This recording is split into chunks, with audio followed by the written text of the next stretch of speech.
नमस्कार, मैं हूं संदीप चौधरी। न्यूज 24 की खास पेशकश मंथन में आपका स्वागत है। और पूरे देश की निगाहें उत्तर प्रदेश पर टिकी हुई है। एक वो बहुत ही पुरानी कहावत है, एक क्लीशे हो चुकी है कि दिल्ली की सत्ता का रास्ता या दिल्ली की सत्ता की गद्दी का रास्ता उत्तर प्रदेश से होकर गुजरता है। और 6 महीने के भीतर उत्तर प्रदेश में विधानसभा चुनाव होने वाले हैं।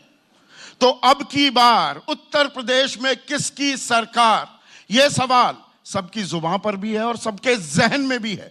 और इसीलिए न्यूज 24 उत्तर प्रदेश की राजधानी लखनऊ में मौजूद है। ये कॉन्क्लेव कर रहे हैं और सवाल यही पूछ रहे हैं। इस वक्त मेरे साथ बीएसपी बहुजन समाज पार्टी के वरिष्ठ नेता, मुख्य रणनीतिकार, उनके महासचिव सतीश चंद्र मिश्रा हैं। और सतीश बाबू, सवाल सबके जहन में यही है और हम पीछे चलाएंगे भी अभी कि हाथी किसका साथी, उस पर तो आते हैं। नहीं, इसका जवाब पहले ही ना अभी एक एक करके करते हैं। हाथी सबका साथी, हाथी सबका साथी। बीजेपी का खास प्रेम कमल से। हाथी सबका साथी यहाँ की जितनी जनता है उसका साथी है। उत्तर प्रदेश के हर व्यक्ति का साथी है। जो उत्तर प्रदेश की जनता, जो वोटर है, उसका साथी हाथी, उसका साथी है हाथी। पर यहाँ लोग तो कह रहे हैं कि बीजेपी सपा है टक्कर में, आप हैं किस चक्कर में? देखिए, ये तो होता है ना कि जब परेशानी होती है, जब यही 2007 में भी कहा जा रहा था, आपको याद होगा 2007 में कहा जा रहा था बीएसपी कहाँ है, लेकिन बीएसपी ने तो पूर्ण बहुमत की सरकार बना के दिखा दी थी। आज सपा और भाजपा, भारतीय जनता पार्टी, अगर ये लोग मैदान में अगर ये लोग होते तो इनको हमारी नकल नहीं करनी पड़ती। हमने 74 जिलों में जब घूम करके प्रबुद्ध सम्मेलन कर लिए तो 75वां जिला हमारा जब बाकी था तो दोनों लोगों को एकदम से जागृति हुई कि हमें प्रबुद्ध सम्मेलन करना चाहिए और हम भी प्रबुद्ध सम्मेलन करेंगे। लेकिन कभी कभी पासा उल्टा पड़ जाता है। नकल करनी चाहिए लेकिन थोड़ा अकल के साथ में।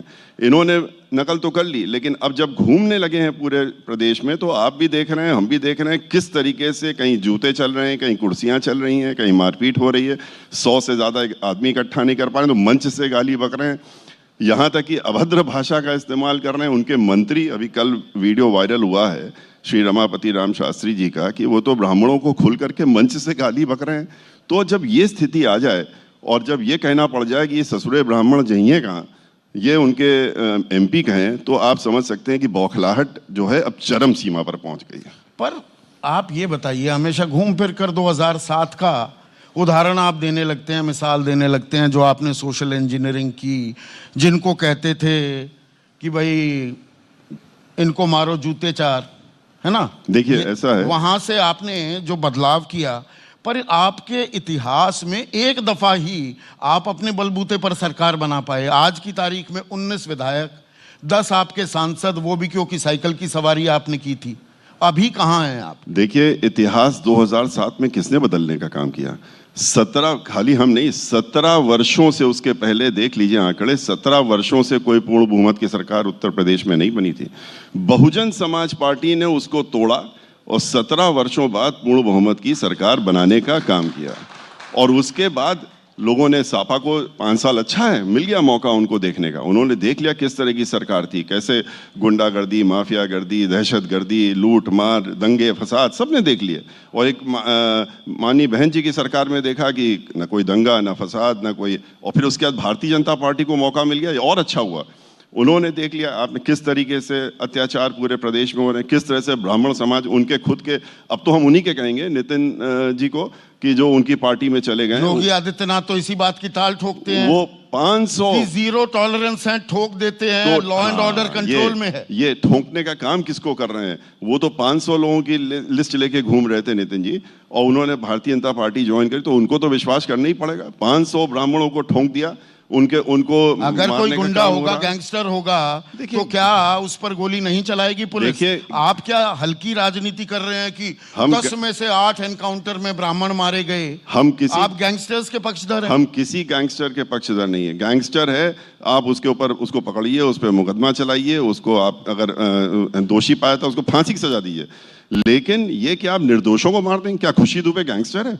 खुशी दुबे एक दिन पहले शादी होती है। विकास दुबे की भी बात कीजिए। विकास दुबे जो हैं, विकास जिस तरह से विकास पुलिस दुबे वालों के वहां पर हाथ काट दिए गए, देखिए, उनके साथ जो बर्बरता की गई, आप ब्राह्मण के नाम पर, अपनी राजनीति के नाम पर उसे सही हमने ठहराएंगे? विकास दुबे का नाम नहीं लिया। हमने कहा कि अगर कोई गलत काम करता है, अपराधी है तो अपराधी है, तो उसको अपराधी की सजा मिलनी चाहिए, उसके ऊपर मुकदमा चलाइए, उसको सजा दीजिए, उसको फांसी दीजिए।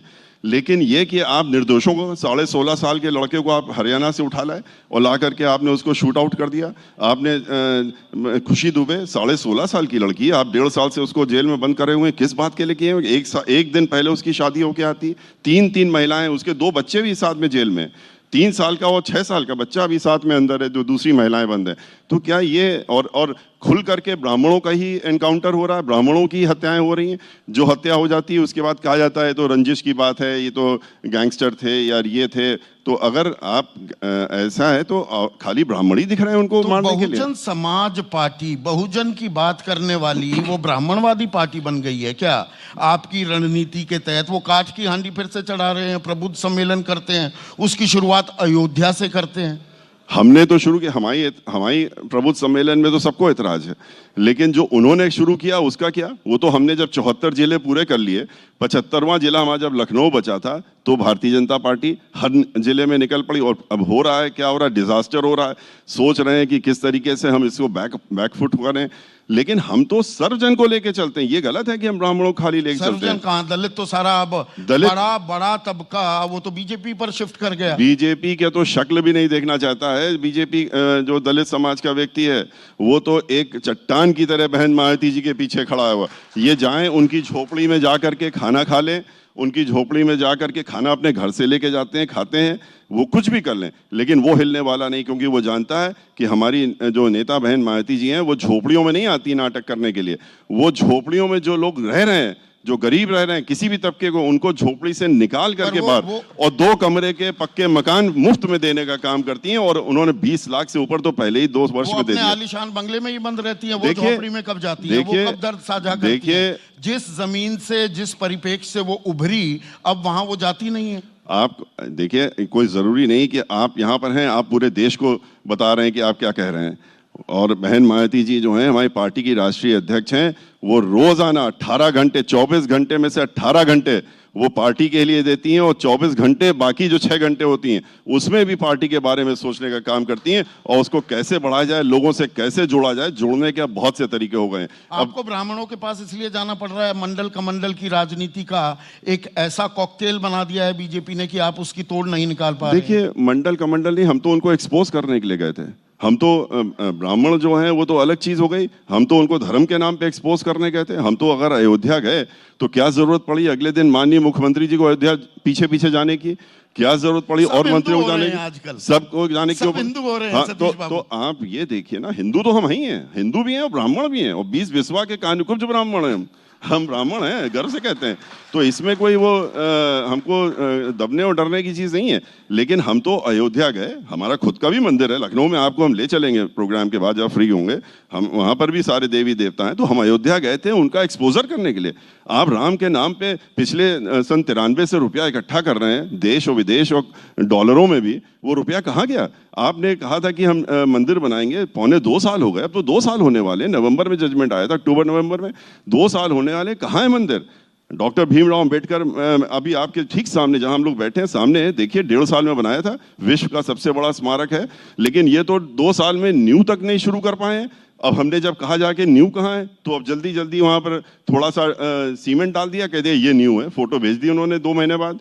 तो जो पार्टी अयोध्या के नाम पे रोज अपना हर महीने हर बजट में करोड़ों रुपया सरकारी का धन भी ले रही है, उसने क्या किया अयोध्या के लिए? हम तो वो देखने गए थे और दिखाने गए थे लोगों को कि क्या कर रहे हैं ये राम के नाम पे अयोध्या में। आपसे मैं रिक्वेस्ट करूंगा कि आपके पास टाइम रहेगा तो आप अयोध्या जरूर जाइए, देखिए तो वहाँ क्या छीछा लेते रहे, कैसा अयोध्या है। आप वृंदावन देखिए, जहाँ हम लोगों ने काम किया था, पूरा समग्र विकास किया था वृंदावन का। इन्होंने अयोध्या में क्या किया है? वहाँ सड़कें तक नहीं है, वहाँ पर सीवेज ट्रीटमेंट प्लांट जो है वो हमारा बनाया हुआ है, वहाँ की सड़क जो परिक्रमा होती है उसका हम लोगों ने अपनी सरकार में बनाया तो था। आपकी विचारधारा पर क्या एक कंप्लीट आप यू टर्न, एक पैराडाइम शिफ्ट कर रहे हैं? लोग तो कोई नहीं, सुनिए, तो लोग तो ये कहने लगे ये बहुजन समाज पार्टी नहीं रह गई, ये बहुजन सतीश पार्टी हो गई है। देखिए, ये तो लोग कुछ भी कहते रहे, वो लोगों की सोच है। लोग 2005 और 7 में तरह तरह की बातें करते, जैसे आपने शुरुआत की कि ये नारा था, ये नारा कब आपने सुना, किसके मुंह से आपने सुना? हम तो मान लीजिए 20 वर्षों से पार्टी में हैं, 45 वर्षों से वकालत कर रहे हैं। 90 के दशक में ये नारा खूब चलता था। 45 वर्षों से वकालत कर रहे हैं, हमने तो नहीं सुना किसी को बोलते हुए इस नारे को। हाँ, लेकिन भारतीय जनता पार्टी वाले खूब मजे से बैठ करके लेते हैं नाम, समाजवादी पार्टी वाले लेते हैं इस नारे को, उनको मजा आता है लेने में, क्योंकि वो समझते हैं कि इस नारे से हम किसी को चोट पहुंचा रहे हैं, हमको नहीं, पार्टी को नहीं, जो वर्ग लोग हैं उनको पहुंचा रहे हैं। तो ये तो वही लोग इस तरह का नारा बनाने का काम करते हैं, लेने का काम करते हैं, जिनको और कुछ समझ में नहीं आता। हमने अगर ये नारा था, हाँ, तो ये नारा तो उन्होंने खूब घुमाने की कोशिश की 2005 और 7 में भी, कि ये सतीश मिश्रा जो है ब्राह्मणों की बात कर रहे हैं, ये नारा था। लेकिन क्या हुआ? मुंह के बल गिर गए।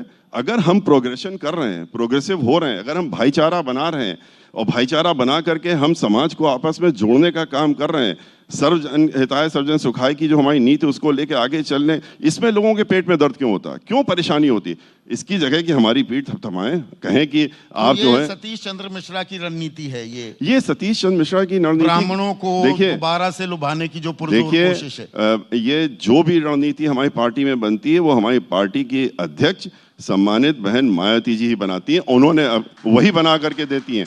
और उन्होंने अब की बार भी उन्होंने ही जो रणनीति बनाई, जो भी बनाया, उन्होंने कहा कि इनका मुखौटा हटाइए, जरा चेहरा तो दिखवाइए लोगों को। तो मुखौटा हटाने का काम कर रहे हैं, असली चेहरा दिखा रहे हैं। तो लगते हैं ना, राजनीति में हर कोई मुखौटा लगाता है। यहाँ ब्राह्मणवाद की बात कर रहे हैं, अगर चरणजीत सिंह चन्नी को दलित मुख्यमंत्री, पहला दलित मुख्यमंत्री बनता है डिवाइडेड पंजाब का, देखिए, तो आप कहते हैं कि नहीं ये तो दिखावा कर रही है कांग्रेस। तो बिल्कुल वहां आपको दलित के नाम पर पेट में दर्द होने लगता है, यहाँ पर ब्राह्मण के नाम पर नहीं। बिल्कुल सही है, आप उसकी बेइज्जती कर रहे हैं, आप लोग दलित समाज की बेइज्जती कर रहे हैं। आप कहते हैं कि 3 महीने के लिए हम इनको बैठा रहे हैं, और जैसे ही आप एक तरफ आप मुख्यमंत्री की शपथ दिला रहे हैं और दूसरी तरफ उसी के साथ साथ में कह रहे हैं कि ये हमारा चेहरा नहीं होंगे, हमारा चेहरा तो सिद्धू जी होंगे, तो इसका क्या मतलब रहा? तो जो अगर कहा जा रहा है कि आप खाली दिखावे की राजनीति कर रहे हैं, दिखाना चाहते हैं, मुखौटा कुछ और लगाएं, चेहरा कुछ और अंदर है, तो इससे ज्यादा दलित समाज नहीं। पर आपको तो इसका स्वागत करना चाहिए। आपके मेंटर, आपके आदर्श कांचीराम ने तो राजनीति की दरअसल शुरुआत पंजाब से की। बिल्कुल सही आपने कहा, वहीं से शुरू किया, वहां से मेंबर ऑफ पार्लियामेंट भी रहे, और लेकिन ये इस तरह के दिखावे का काम नहीं कभी किया उन्होंने, कि आप जो हैं आप झूठा मुखौटा पहना करके खाली दिखाने के लिए उनको बैठा दीजिए 3 महीने के लिए, और 3 महीने में कहिए कि काम हमारे ये दूसरे लोग करेंगे, और जो चुनाव भी लड़ा जाएगा इनके चेहरे पे लड़ा जाएगा। तो इसके मतलब क्या है कि आप तो खाली उनको इस्तेमाल करने की एक चीज समझ रहे हैं। लेकिन अब दलित समाज ऐसा नहीं है, वो सब पढ़ा लिखा, समझदार और बहुत समझदार हो गया। उसको असलियत इन लोगों का मालूम है कि ये क्या सोच रहे हैं और क्या कर रहे हैं। और इसीलिए पंजाब में देखिए, अब की बार पूर्ण बहुमत की सरकार अकाली दल और बहुजन समाज पार्टी की बनेगी। ये उसी तरह का कॉम्बिनेशन है जो 25 साल पहले वहां पर हुआ था, जब 13 लोकसभा की सीटों में, उसी में ही तो परेशानी होने लगी। कागज पर देखिए गणित बड़े अच्छे लगते हैं, 97 शिरोमणि अकाली दल, 20 बीएसपी, और फिर दुआबा में अच्छी खासी पैठ, 32% दलित। कागज पर बहुत अच्छा लगता है। कागज पर 2019 में भी बहुत अच्छा लगा था कि बुआ बबुआ साथ आ गए, बीजेपी साफ। देखिए, आपका ही गठबंधन टूट गया। देखिए, जहां तक पंजाब की बात आपने की है, आप 1995-96 का गठबंधन देख लीजिए। 13 लोकसभा की सीटें हैं, 3 पे हम लड़े थे, 10 पे वो लड़े थे।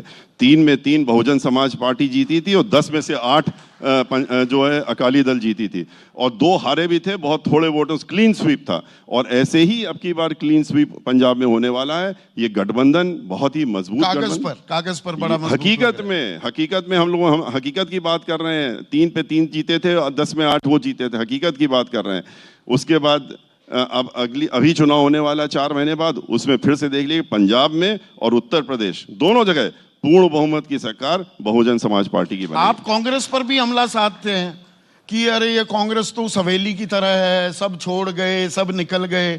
आपकी हवेली भी तो दरक रही है कि नहीं? देखिए, हम लोग हवेली वाले हैं ही नहीं, हम लोग तो जमीन और हकीकत वाले हैं। हम लोग जमीन में काम करते हैं। आप हमारा केडर है, हमारा केडर बेस्ड पार्टी है, हमारी मिशन पार्टी बाद में, पॉलिटिकल पार्टी बाद में, मिशन पहले है। और मिशनरी होकर के जो केडर काम करते हैं वो बाहर से ऊपर से आपको दिखावे में नहीं नजर आएंगे, लेकिन वो लोग जमीन पे करते हैं, घर घर में करते हैं, झोपड़ियों में जाते तो हैं, घरों में लगातार आपके नेता, बड़े बड़े नेता बीएसपी का दामन क्यों छोड़ देते हैं? फिर ये आरोप क्यों लगते हैं कि पैसे का बहुत लेन देन होता है पार्टी में? देखिए, ये तो आरोप वो लगाते हैं जब जिनको टिकट नहीं मिलता उनसे अगर आपने कभी पलट के पूछिए कि आप जब चुनाव लड़े थे तो आपने क्या किया था, तो आपको तब कुछ नहीं बताएंगे।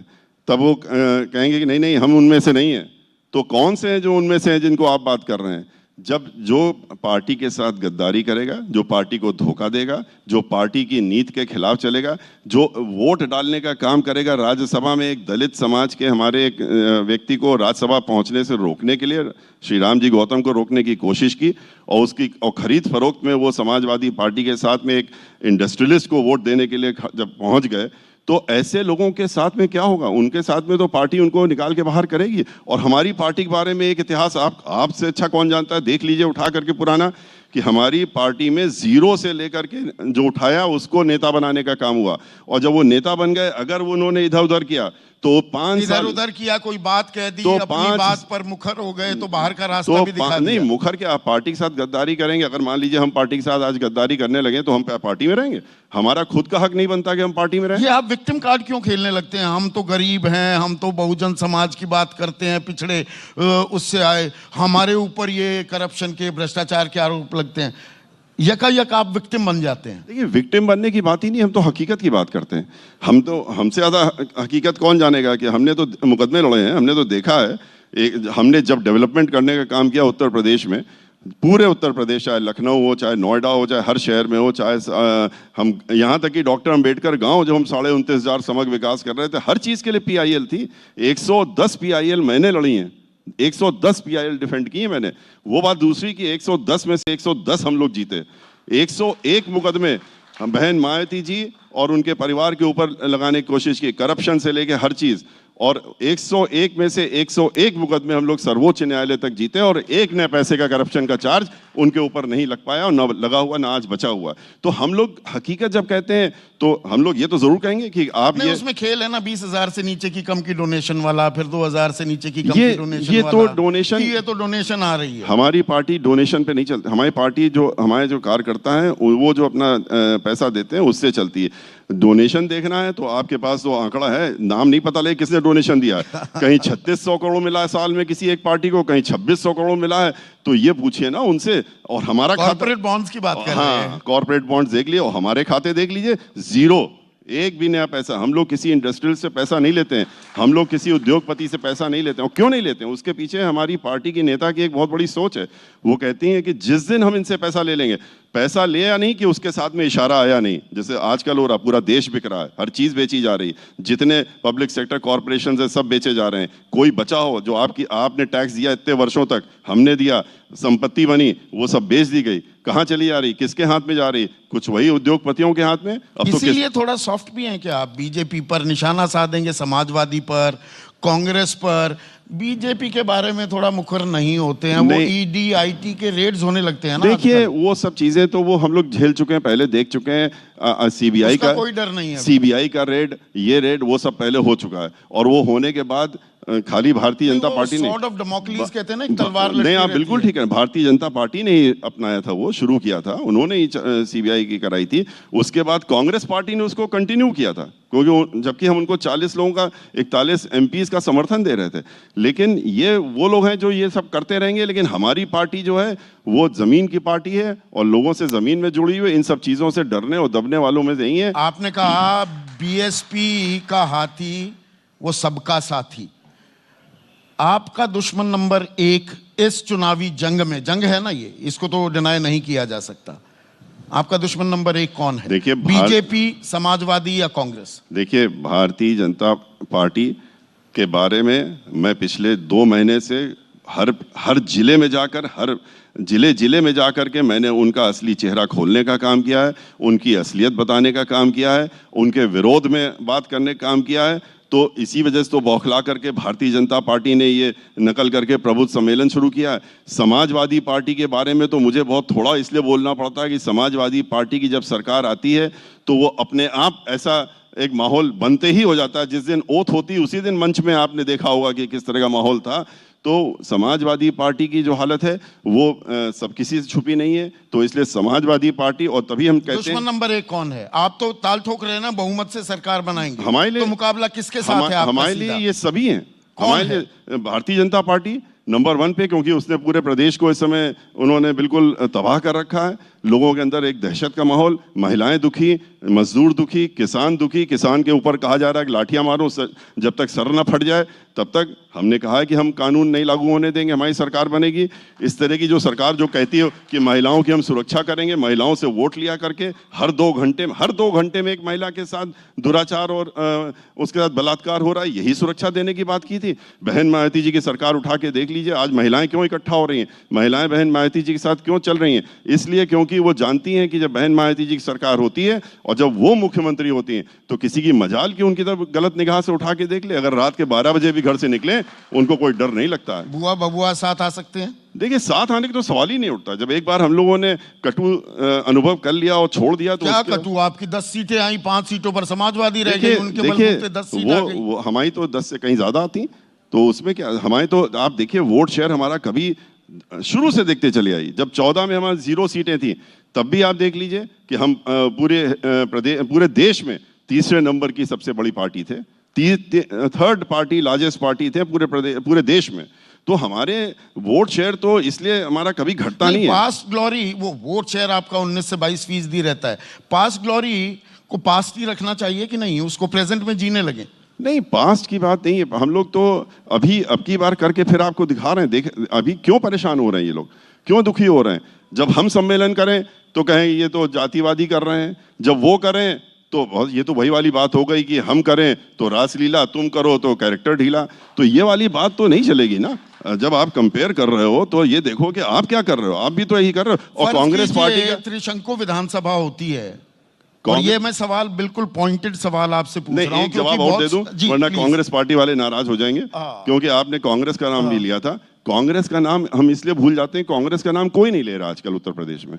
और जब कांग्रेस का कोई सवाल पूछता है तो हम उस समय भूल जाते हैं कांग्रेस के बारे में जवाब देना, क्योंकि कांग्रेस का कहीं कोई जवाब दे रहा हो, कोई नाम ले रहा हो तो हम भी उनके बारे में बात करें। उनके पास ना घर रह गया ना जमीन रह गई। तो कांग्रेस पार्टी के बारे में इसलिए क्या कहा जाए, जब जिसके पास कुछ बचे ही नहीं है उसको हम क्या कहें उसके लिए। फर्ज कीजिए त्रिशंकु विधानसभा आती है, और ये सवाल मैं इसलिए पूछ रहा हूं, बहुत से लोग ये कह रहे हैं आप दरअसल बीजेपी की बी टीम हैं, आप बीजेपी के लिए एक प्रॉक्सी हैं, बीजेपी 202 का आंकड़ा नहीं छू पाती तो आप समर्थन देंगे, ये तय है। देखिए, किसी भी स्थिति में बीजेपी को तो हम लोग किसी भी स्थिति में उनका समर्थन नहीं दे सकते, और हम लोग पूर्ण बहुमत सरकार बनाएंगे। अगर नहीं बन पाती है पूर्ण बहुमत सरकार तो हम लोग विपक्ष में बैठना पसंद करेंगे, बीजेपी का साथ किसी कीमत पर नहीं देंगे। बीजेपी का साथ देने का तो प्रश्न ही नहीं उठता। जिनके विरोध में पूरे प्रदेश में हम लोग घूम करके अपनी बात कह रहे हैं कि देखिए किस तरह से इन्होंने अत्याचार फैला रखा, कैसे विकास के नाम पे लोगों को लूटने का काम कर रहे हैं। 300 करोड़ खाली विकास तो आपको एडवर्टाइजमेंट में दिखता है। आप पूरे अभी शहर में घूमे होंगे, देखिए एडवर्टाइजमेंट बड़े बड़े लगे होंगे कि हमने ये किया वो किया। 300 करोड़ रुपया जो पार्टी मजबूर हो रही है हर महीने खर्च करने में विकास के लिए, अपने दिखाने के लिए कि हम विकास कर रहे हैं। 3600 करोड़ एक महीने में, एक साल में, 15,000 करोड़ 5 साल में। तो ये 15,000 करोड़ रुपया उनको एडवर्टाइजमेंट, 24/7 इलेक्शन मशीनरी है। आप सिर्फ ट्विटर पर आपकी नेत्री, आपकी नेता वो ट्विटर पर ज्यादा दिखाई देती हैं, हमारी सड़क पर नहीं। सड़क पर विपक्ष नहीं उतरता है, ये कमजोरी है क्या खास बीएसपी की? देखिए, हमारी नेता सब जगह हैं और हम लोगों के साथ में हैं, सबके साथ में। हम लोग सड़क में हैं, हमारे पिछड़ा वर्ग के लोग अपने कार्यक्रम कर रहे हैं, दलित समाज के लोग भी कर रहे हैं, सर्वजन मिल करके भी कर रहे हैं, हर जगह कर रहे हैं। और ट्विटर और बाकी चीज़ों में तो अभी तो लोग वेलकम कर रहे थे कि आप लोग ट्विटर में आ गए। जब तक नहीं ट्विटर में आए थे, जब तक सोशल मीडिया में नहीं आए थे तो बड़े आरोप लग रहे थे आप कहाँ जी रहे हैं, कहाँ रह रहे हैं। अब इस ज़माने में भी आप नहीं आ रहे हैं ट्विटर में, ट्विटर में आ गए तो उससे नाराज़गी हो गई। तो हम लोगों को ये नहीं समझ में आता कि हम कौन सा काम करें तो लोग कहेंगे ये नहीं। जैसे आप इंटरव्यू दे रहे हैं, योगी आदित्यनाथ हमारे मंच पर थे, शाम को आएंगे अखिलेश यादव भी, मायावती क्यों नहीं आती हैं इंटरव्यू देने के लिए? देखिए, वक्त आने दीजिए, आएंगी, वो भी आएंगी और बिल्कुल आएंगे। अभी तो हम लोग मैदान में उतरे हैं और जिस दिन बहन मायावती जी आप के बीच में आएंगी तो अपने हम आप दिसंबर पता में लग भी जाएगा। कॉन्क्लेव करने वाले हैं, आप करिए, तो आएंगी मायावती जी। देखिए अब ये तो आगे की बात है। अब आपने अभी अनुरोध किया है, अभी आपने कहा है, तो उसको हम पहुंचाने का काम उनको कर देंगे, जरूर कर देंगे कि अब आप लोगों कहिए। के बीच में मैं सवाल के लिए जाने वाला हूं, लेकिन उससे पहले एक और सवाल। आजकल आपकी धर्मपत्नी भी मंच पर जा रही है, आपके बेटे भी, आपके समधी भी। अब वो बहुत से लोग ये कहने लगे ये पूरा कब्जा हो गया है सतीश चंद्र मिश्रा का बीएसपी पर, ये एमबीबीएस मियां बीवी बच्चे समेत पूरी पार्टी पर एकाधिकार हो गया है आपका। देखिए, हमारी धर्मपत्नी और हमारे बेटे वो ना बहुजन समाज पार्टी पर मैं यहाँ पर मैं दर्शकों के साथ एक बात जरूर साझा करना चाहूंगा। इंटरव्यू में आने से पहले मैं पहली बार मिला सतीश बाबू के बेटे से, और मुझे लगा ये स्कूल से कोई बच्चा आया है, और फिर इन्होंने बताया 12 साल से प्रैक्टिस कर रहा है, and he is married to boot, but he looks straight out of school.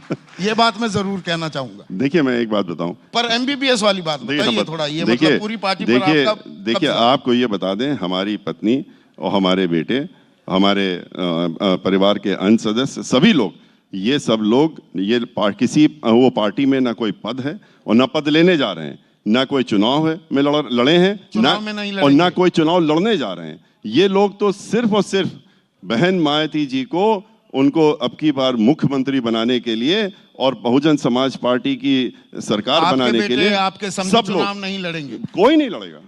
और साथ ही साथ मायावती के भतीजे पर भी कुछ लोग सवाल उठा रहे हैं, आकाश चुनाव नहीं लड़े। देखिए, आकाश चुनाव कहाँ, आपने सुना कहीं लड़ रहे हैं? आकाश जी जो हैं वो तो हमारी पार्टी के नेशनल कोऑर्डिनेटर हैं, पूरे देश में घूम रहे हैं, अपना अलग अलग जगह उनको जो भी काम दिया जा रहा है उसको लोगों को जोड़ने काम कर रहे हैं। यूथ जोड़ रहा है, यूथ के लिए लोग निकल रहे हैं, हमारे लड़के के साथ भी निकल रहे हैं, महिलाएं निकल रही हैं। महिलाएं तो सबसे ज्यादा पीड़ित हैं।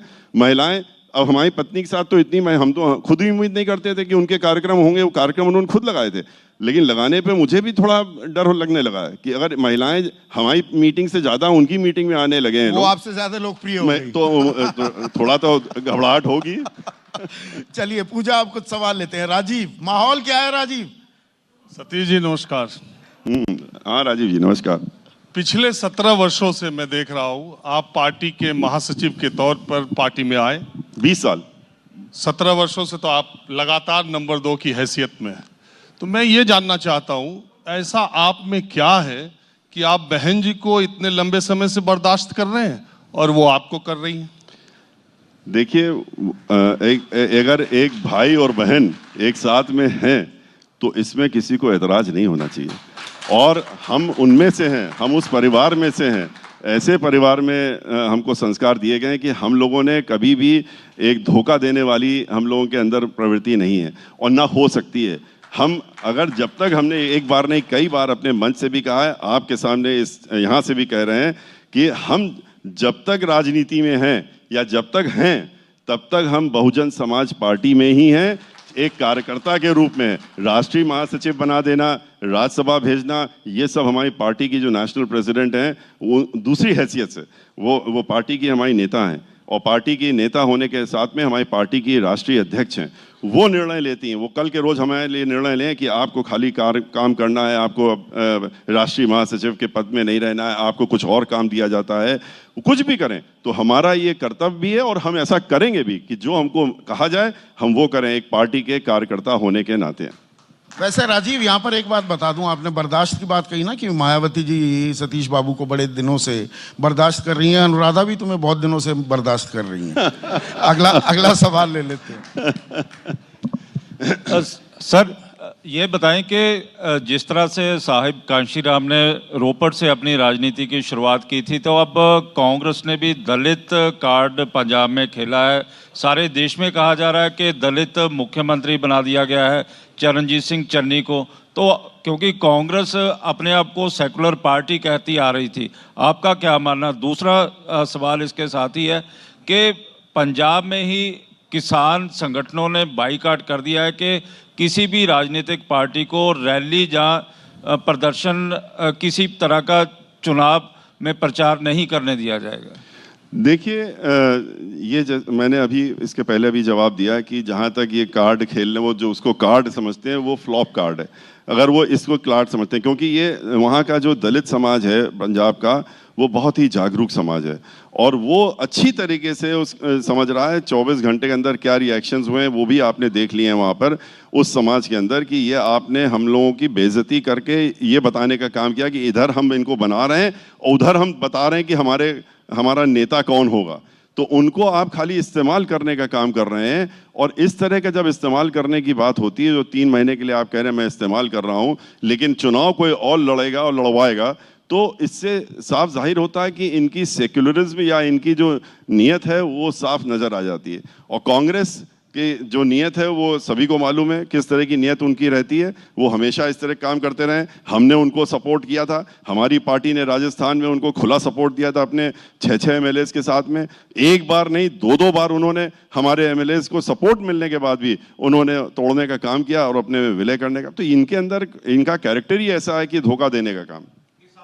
एक और सवाल किसानों की बात, बल्कि विशाल जो किसानों के बारे में आपने जो कहा, किसान के बारे में आप देख लीजिए। किसानों के साथ में बहुजन समाज पार्टी के जो है जितने वहाँ पर पंजाब में हो चाहे उत्तर प्रदेश में हो, किसान हमारे खुद के जो किसान हमारे कार्यकर्ता हैं वो भी किसान है। और हमारी पार्टी ने संसद के अंदर भी और संसद के बाहर भी इस वाले सेशन में भी हम लोग हमेशा किसान के साथ में खड़े होकर के इन 3 काले कानून जिसके तहत में ये जबरदस्ती उनके ऊपर थोपने का काम करते हुए उनकी जमीन को भी कब्जा करना चाहते हैं। इसे पूरे देश को कब्जा कर लिया इन्होंने, पूरे देश की संपत्ति को बेच दिया। उनकी संपत्ति जो बची थी, जमीन बची थी, उसको भी ये छीनना चाहते हैं। तो किसान तो ये तय करेगा वो जो उनका।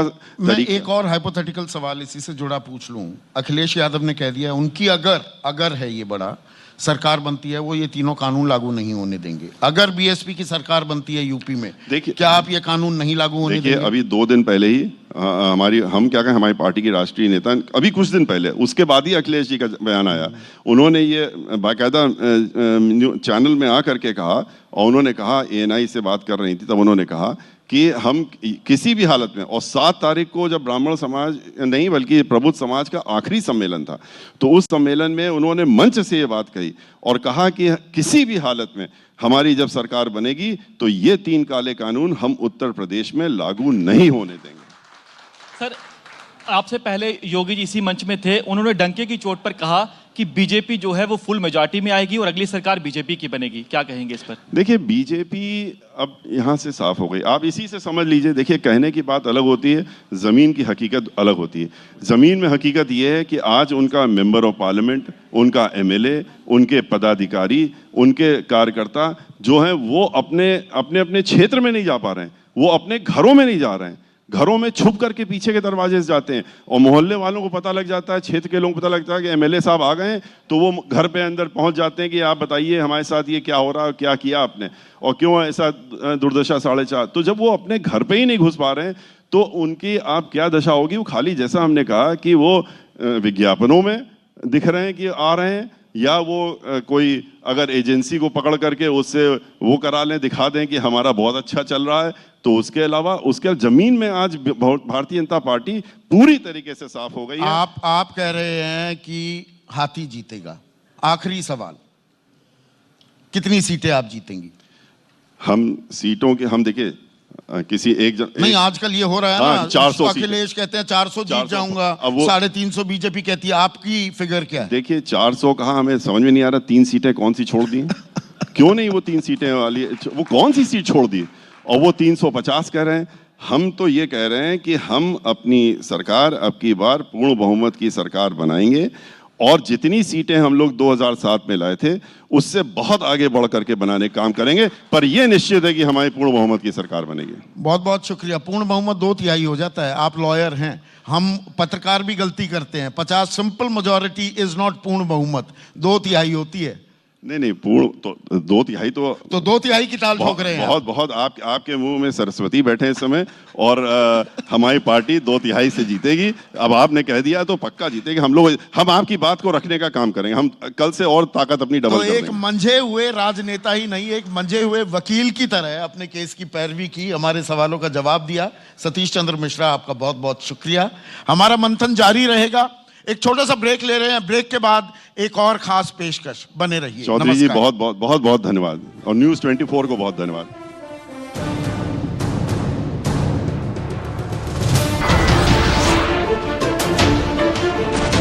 नमस्कार, मैं हूं मानक गुप्ता।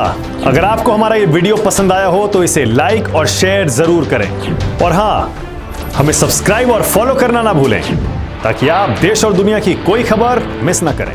तो जुड़े रहिए हमारे साथ और देखते रहिए News 24।